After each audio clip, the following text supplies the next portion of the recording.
Welcome to A and B Horror Movies. I'm Aaron, I'm Ben. and today we're very excited to be joined by the legend Mick Strawn. Mick, welcome. Hi. Can't wait to chat with you. It's going to be excellent. Gosh, your resume is very impressive. So many movies that you've worked on: Texas Chainsaw Massacre 3, Nightmare on Elm Street films, the original Candyman, Blade, Buffy the Vampire Slayer, Critters 2, Night of the Scarecrow, Strays, The Hidden, The Kindred, Witchboard, which I love that movie, and even Boogie Nights. I'm sure I left a bunch off there, but wow, that's amazing.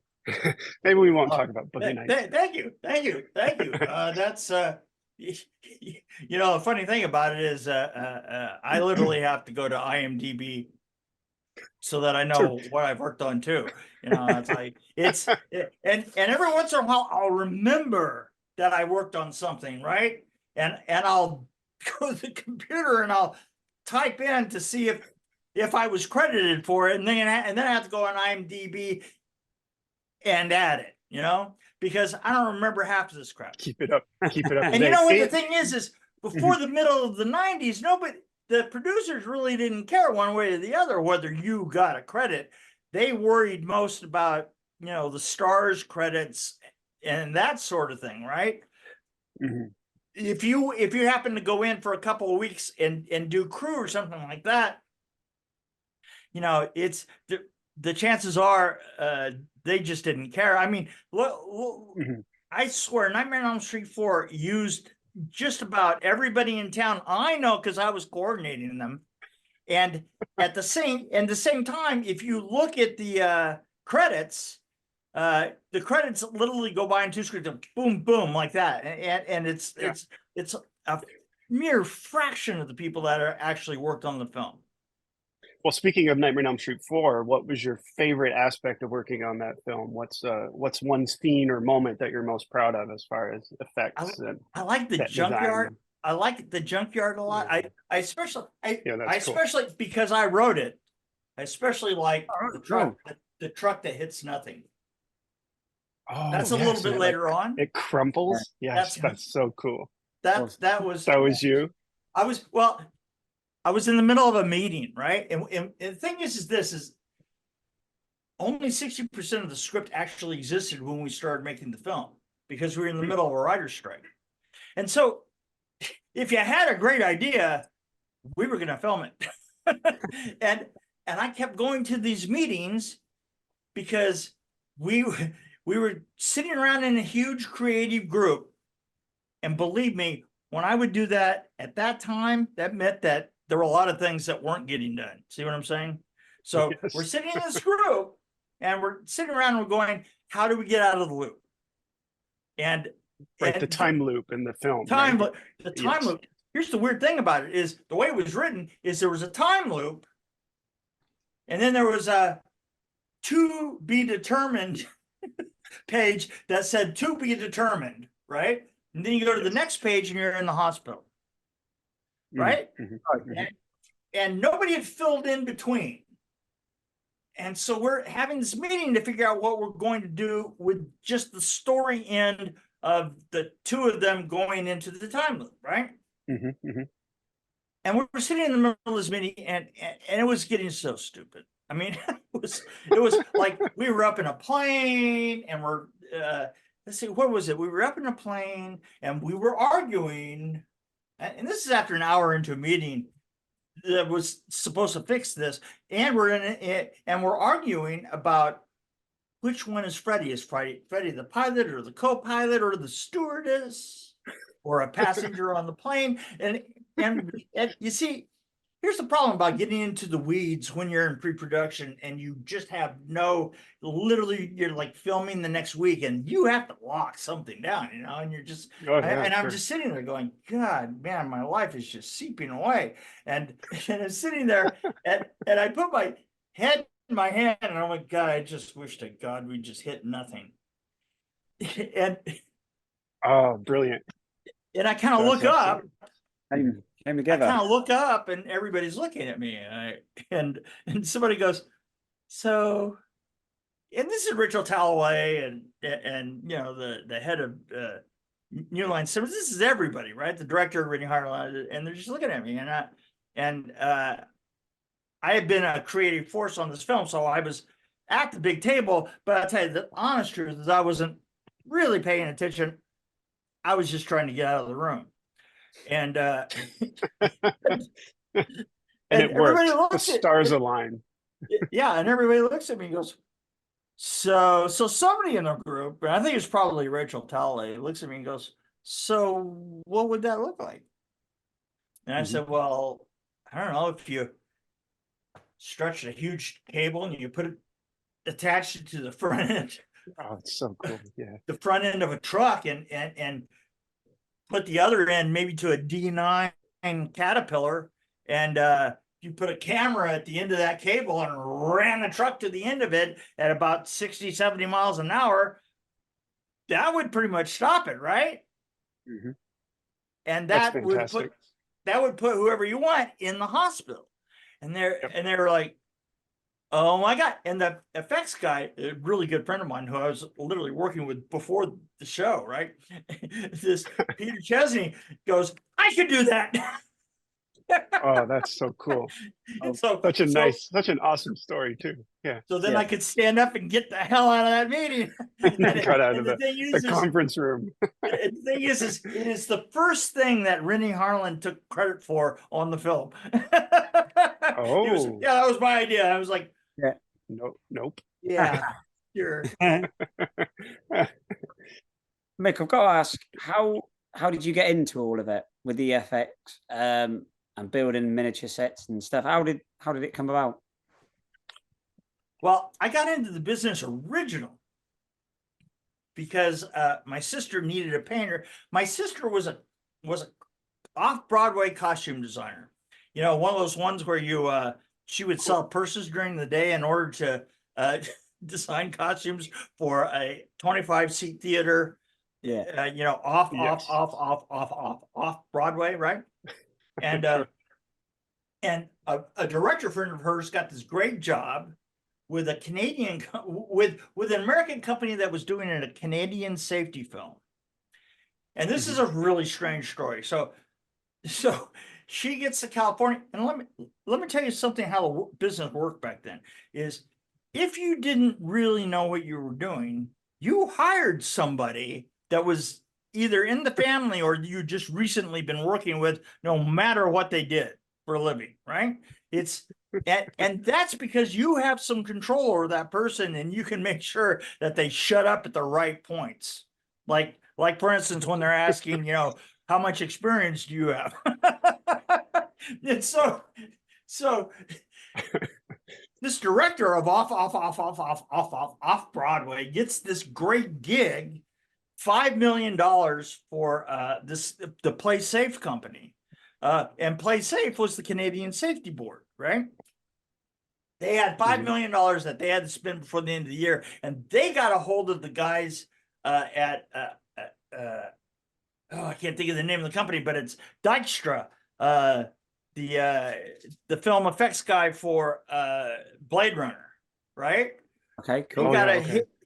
He created a company that did commercials, and they started this job, and so we got hired as scenic painters because we wouldn't turn around and say the director had only done an off Broadway show before, right? So everybody is tied together. You see, that's the thing that Hollywood does really well is it ties together people with guilt and family associations so that they won't tell. You know, the most important thing in Hollywood is don't tell, right? So we started working on that show, and I am not kidding. So that was my first show, and from then on, I decided I am done with construction work and stuff that was doing because I had a drywall company, and literally I walked away and just didn't even finish those contracts or ever talk to those people again. From then on, I worked in the business, right? It just happened. That's cool. Yeah. So that's right. Just as a note, that commercial was called Play Safe, and it had a robot in it called Astra. If you look this up on the internet, Yeah. it'll blow your mind. And Oh, that's so cool. that Yeah. commercial 2 years ago, I was on a Canadian podcast and I mentioned that commercial. And one of the guys goes, "Oh my God, you mean Asta, the robot?" And I go, "Yeah. She was actually a friend of mine that was the robot." And he goes, "Oh my God, that robot scared the hell out of me." This guy was 35. That robot scared the hell out of me, and I saw it in my dreams for years.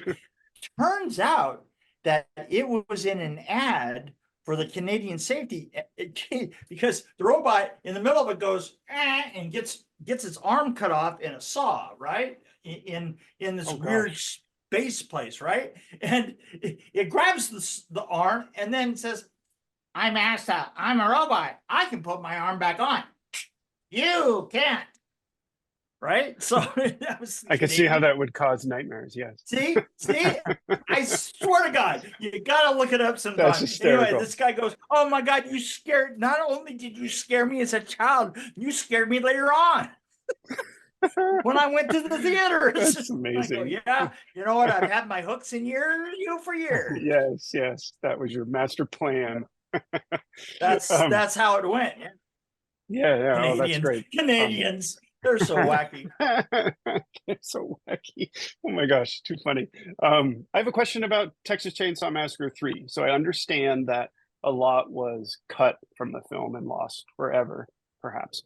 Are there any scenes that you worked on that were cut that you wish had seen the light of day, or elements of that film? I don't remember that much about it. I mean, you know what I mean, I don't remember that much about scenes that we filmed that were cut. We see, the reality is what you're talking about is scenes that were cut and scenes weren't cut. That's the big thing, you know. What was cut was the end of it, the end of the scene, right? Okay, yes. That's why that film has such a disjointed feeling to it. We literally had so much trouble with the MPA. Yeah, hold on, and I'll explain a little bit about putting films together, okay? The MPAA back in the 80s, right then, had a bug up its butt. Actually, it's 1990s. Had a bug up its butt. I mean, it was kind of the Reagan push. See what I'm saying? America, right, wrong. And so part of that is that we can't have our children seeing things on the screen that's blah, blah, blah, blah, blah, blah, blah, right? And so the MPAA was coming down on our ass frame by frame. And so literally what we did because of this is we stopped recutting things so that they were MPAA clean and seeing if it works in the story. We were just taking frames out one at a time, sending them back, and then taking another few frames out and then sending it back, and then taking another few frames. That's why that film looks like that. Yeah, I mean, when it comes together as a whole, it doesn't really make sense. Ultimately, like the ending. Well, it just hasn't completed the story to you by the time it gets there. It's because we cut out the end of like almost every scene. And to me, it seems, I'll tell you the truth, is, you know what it reminds me of is a Jerry Garcia solo. Because Jerry Garcia he has copied every goddamn lick in the world, but he never finishes it. He starts into a lick that's really familiar to you and then takes it to his own place, right?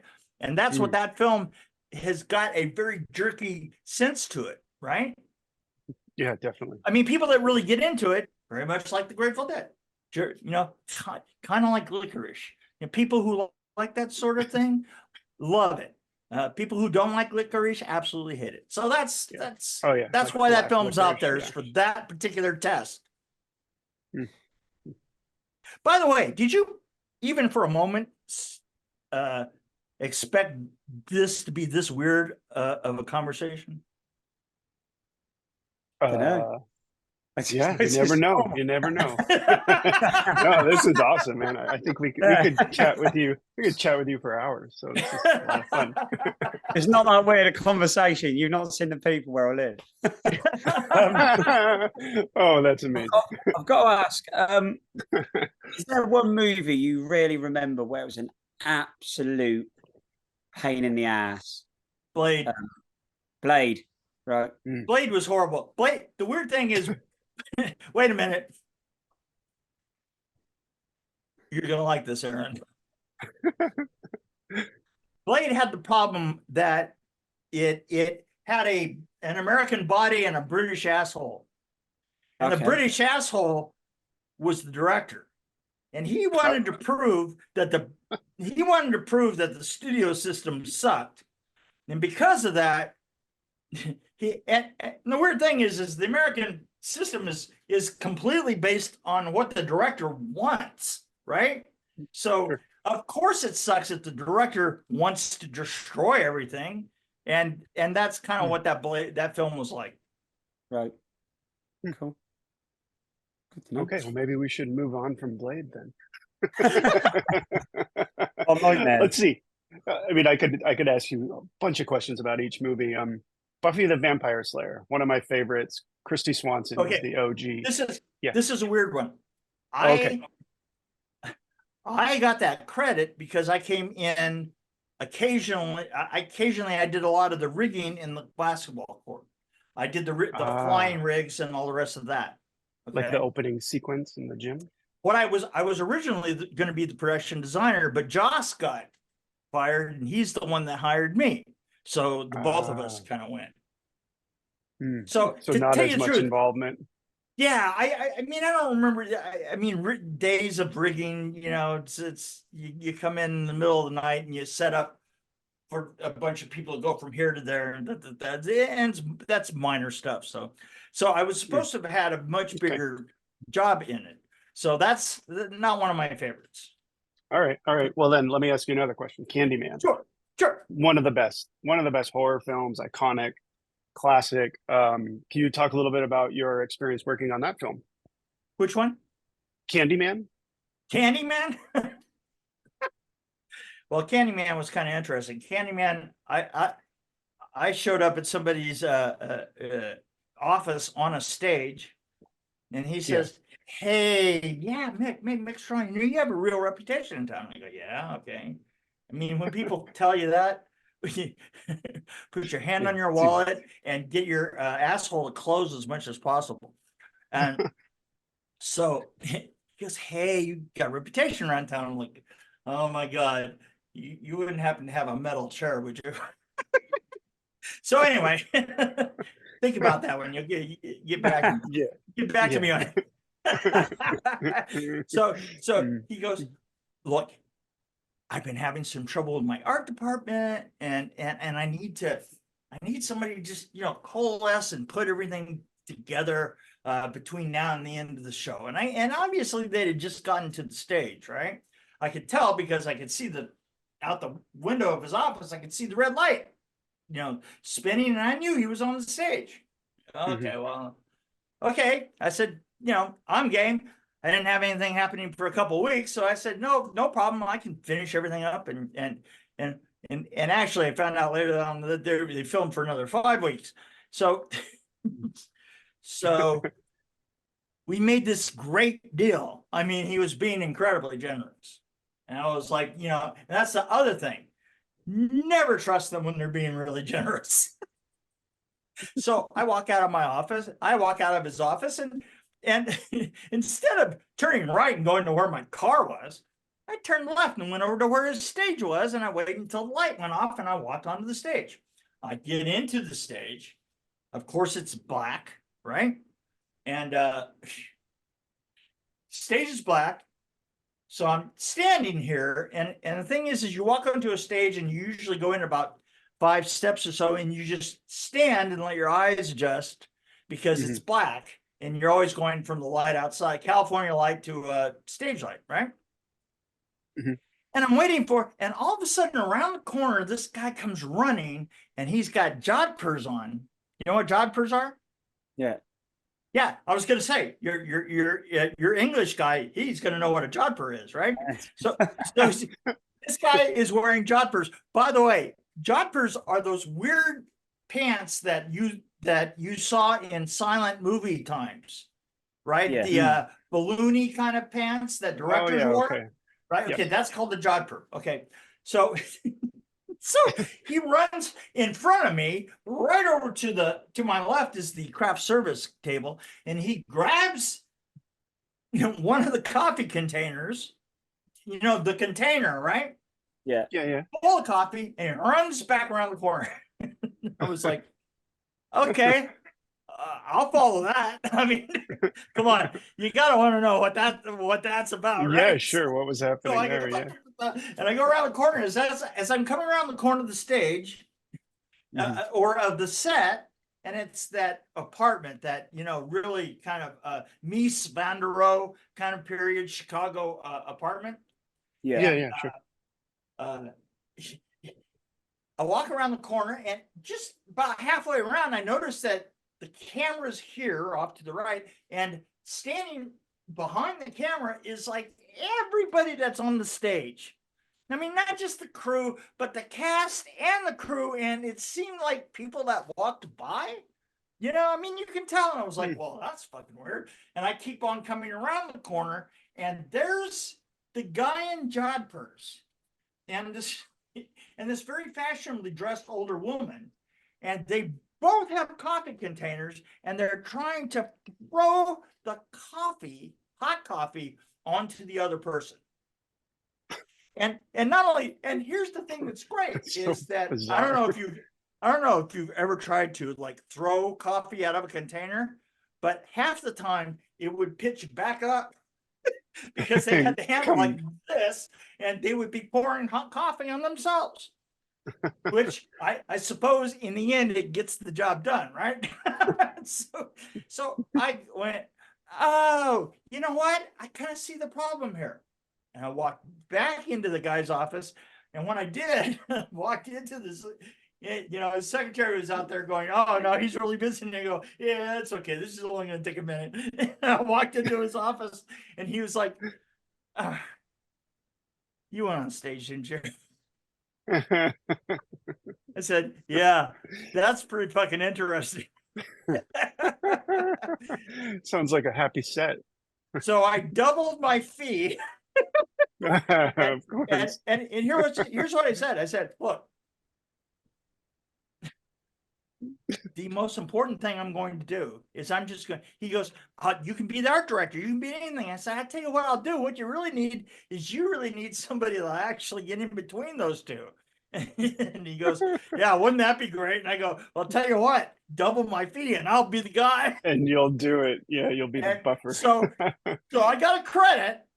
And it was for art department, but literally all I did was keep those two apart. Like, I'm not kidding. I would I could say anything I wanted to them. Usually it was her coming after him, because he'd be actually on the stool for the camera, right? He was an older person. I mean, he literally worked with David Bowie in his name Anthony. Oh wow. I can't think of his name, but David Bowie's, the Man Who Fell to Earth, he actually was the DP on that. Oh, so wow, he'd been around forever, cool. But he'd also been in rehab several times. And you could tell by this, he would be one of these people. It's like, okay, right? And you're going, hey, is this your fifth or your sixth? Oh my gosh. Anyway, a lot of fun. I don't even know whose question is it. Is it your turn, Ben? Yeah, see, I'm sorry. I make these too long, don't I? That's cool. No, not at all. This is awesome. It's fun to listen. Yeah, your stories are great. I just wondered if there's a film franchise or a film that you've seen and you was like, I'd love to have done work on that.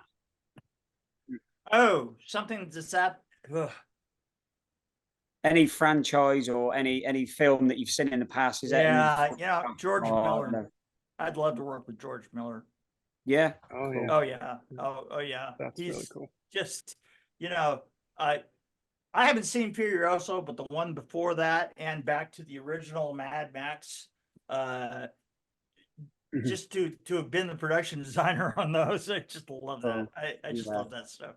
Yeah, I mean, That'd amazing. be and the fantastic. thing is Yeah. a lot of people have an apocalyptic look, right? Mhm. But Mhm. how many people do an apocalyptic look of chrome gleaming through dust? Yeah. I mean, there's just something about that there's a certain brilliance to that I just love. In other words, it isn't just a bunch of rusty wrecks going through the desert. Yeah. You get that chrome gleaming through the rust thing, Yeah, the attractive look and with it all. that's Mm. changed our look from more of the Blade Runner, which I love also, and I've worked with those guys before. But Cool. at the same time, I like the Frank Miller take on that because it's more colorful and yet it's dustier. Isn't it? Is that a weird thing to say? No, I think that makes sense. Yeah. it's just, yeah. So I know Aaron's gonna because Aaron loves our films. And my favourite movie of all time is Jaws. Aaron's is the original Halloween. So I've got to ask, if given a chance to have worked on Jaws or Halloween, which movie would you have taken? Probably Jaws. Halloween bores me. Halloween. Aaron. I'll let it Look, slide. look, Okay, it's okay. you know, the thing is I never liked the beats in the framework of haunted house movies, and in Okay. the end, Halloween is just a haunted house movie without the haunted house. Got the same beats, the same slow pace, it's kind of based on the music more than anything, reveal that kind of thing. Yeah. Okay. Hold on 1 second, guys. Hello? Yeah.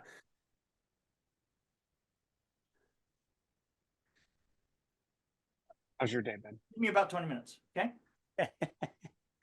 Okay, bye. I love Sorry about that. the spontaneous things like that. That's too funny. Well, I've got to ask, what's your favorite scary movie? If you had to pick one, we can come back to it. I love The Ring. Something Cool. about The That's Ring good. that just the timing of it, the way it is set up, the simplicity of it, the horror of it, the thing about The Ring that people don't understand is that from a production designer's point of view and from a designer and editor's point of view, it is a flawless movie. And the thing is there's an awful lot of people that love The Ring for those things, but they don't know it because those are background things that they don't understand. But that's, the editing, the funny thing is for years and years and years, I had said that the problem with a monster is you can't see it for very long, right? So you don't have much time to tell your story. And I kept saying, and nothing tells a story like moving faster than it should or moving slower than it should, or both. And to me, that's what they did. Yeah, it aligned perfectly. Yeah, that's a great movie. Before we get to this or that, I wanted to mention, first of all, Witchboard. I know you worked on that movie. I love that with the late Tawny Katane. I've heard that they're actually doing a reboot of that. I'm not sure if you're aware of that, but what do you think about them redoing Witchboard? I have moved off of that group, so I don't know. Do you know Kevin Tenney? I know Kevin Tenney. Is he involved in it? I'm not sure. I don't know. I doubt it because IMDb. I think that at the time that was owned by a company called Crown, and so it's been it's been sold to several companies since. Got it. Well, I'm a fan. I love that movie. So why don't we do this or that? Ben, do you have the this or that items for this one? I can start. I do. So basically, we're just going to give you two things. You pick one or the other. Kind of fun. Leatherface or Freddy Krueger? Krueger. Cool. Zombies or demons? Zombies. I don't believe in demons. Yeah, okay. This is funny. CGI or practical effects? Oh boy, that's a 10-hour discussion right there, you know. I know. Here's the thing. Mhm. Can I expound a little bit here? Well, it Sure, doesn't go make for any it. difference. I'm going to get to anyway. Yeah, So yes. here's the thing is this is CGI kind of is, as it takes the place of something like blue screen, I would say that CGI has to go hand in hand with practical effects in order to tell the story. So Mhm. CGI Yes. kind of replaces. Well, here's the advantage of CGI. CGI actually replaces all the blue screen shots, and it can enhance all the best of the practical shots. Problem has been so far that producers like to grab CGI because then they can take control of the film at that point, right? Yeah. So if you can stop that from happening by tying yourself into a certain amount of practical effects in the first place, the practical effects with the CGI are probably better than the combination of blue screen and practical effects, but neither one stands alone. Okay, Excellent answer. that's Yeah. not exactly what you expected, but that's where it goes. So both is what you're saying. But yeah, I think that Both, makes complete oddly sense. enough, Yeah, both. both. Perfect. Evil Dead 1. Or as they would put it, they. Yes. You understand pronouns, right? Yeah. Yes. Right. So that would be they would be they. Yeah. Yes. Yeah. It's a modern time. Come on, get with it. All right, over to you, Ben. Evil Dead 1 or Evil Dead 2? Evil Dead 2. Cool. The thing is 2 is more artistically correct. And here's the thing. I Mhm. did love the one shot in Evil Dead 1 at the very end of it that goes up and through the, but Evil Dead 2, the effects and the lighting and everything else are so much better. And Cool. this is a company and people that I know really well and I've actually worked with. So Oh, nice. Cool. Let's see. Candyman 1992 or Candyman 2021? haven't seen 2021. Okay. I Candyman suspect 92. I wouldn't bother. I would It's suspect, not and that I good. have heard that that the original is the one. It Yes, is, yeah. agreed. I thought that remake was horrendous. Okay, now ask me that. Now Mhm. ask me Go for that it. about Mortal Kombat. Yeah. Okay. Which Mortal do you Kombat. prefer? The modern one or the original classic? or the new The one? modern one or the The first 15 minutes of the modern one Is and the amazing. classic one. Okay. Perfect. Fair enough. Cool. I think over to you, Ben, right? Buffy or Blade? Blade. Cool. Summer or fall? Fall. Nice. Movies at movies at home or theater outings? Both. They just have different purposes. Cool. Yeah, of course. That's good, Let's yeah. see, physical media or streaming?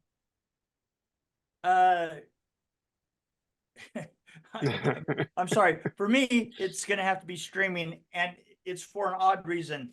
My house is cluttered enough as it is. Yes. I mean, look at it. Look at all that metal around there. God Yeah, damn it. I know. It's like Texas Chainsaw Massacre. They do take up a lot of space.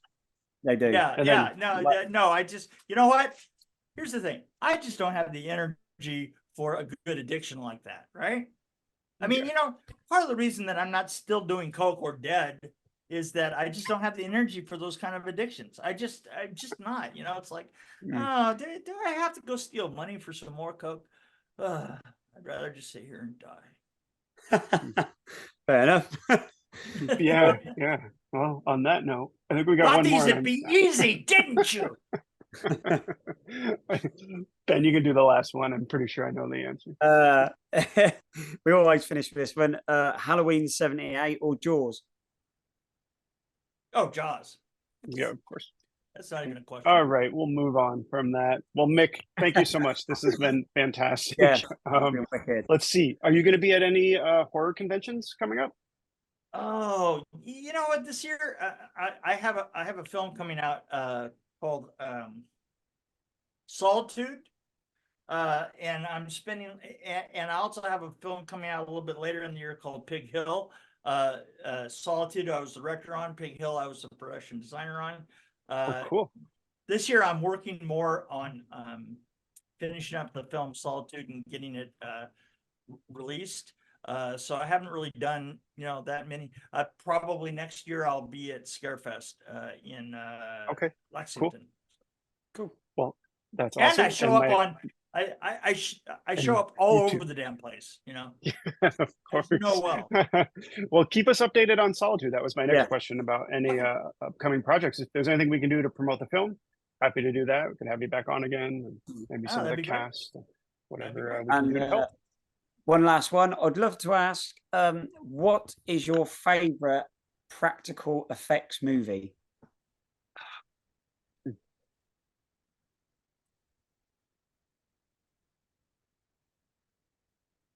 Metropolis. It's a good choice. No, I thought you said The Thing, but let me that is a good choice. let me add Or something Society. to that. Yeah.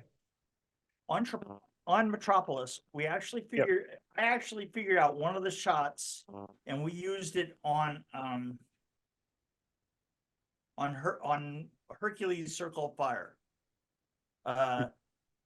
There was a part where we had a giant talk to Hercules, and we actually did it with mirrors and 2 sets, one in full scale and another in 1/8 scale.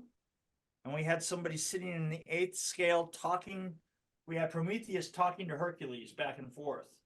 And we actually cool. do it with the mirror and scraping off the silver on the back of it until you could look through to see the big set.